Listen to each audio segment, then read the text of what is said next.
جس گھر میں توحید کی حفاظت نہ کی جائے اور جس گھر کے بچوں کے گلے میں تعویذ پہنایا جائے اور غیر اللہ کی ذات پر بھروسہ کیا جانے لگے، اس گھر میں سکون نہیں آ سکتا ہے. یہ یاد رکھو میرے بھائی. اللہ نے فرمایا الذین آمنوا ولم یلبسوا ایمانہم بظلم اولئک لہم الامن وہم مہتدون.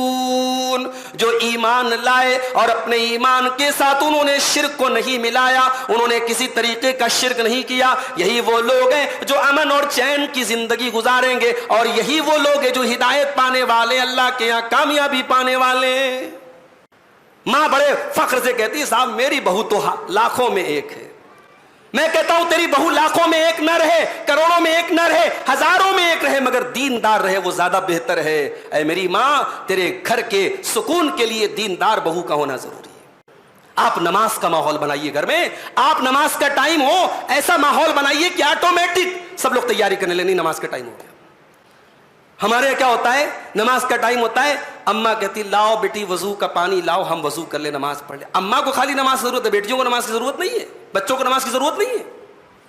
ابراہیم علیہ السلام دعا کرتے اللہ سے، رب اجعلنی مقیم الصلاۃ ومن ذریتی ربنا وتقبل دعا.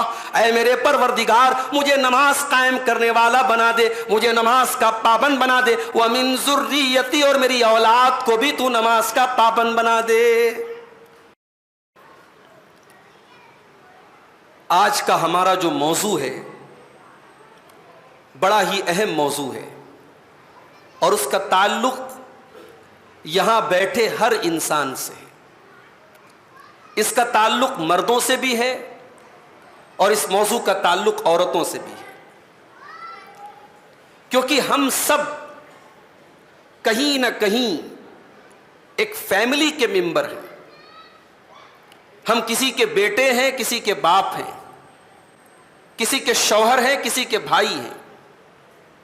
ہماری عورتیں کسی کی بیوی ہیں، کسی کی ماں ہے، کسی کی بہن ہے، اور انہی رشتوں سے مل کر کے بنتا ہے گھر، اور گھروں سے مل کر کے بنتا ہے سماج اور معاشرہ اور سوسائٹی.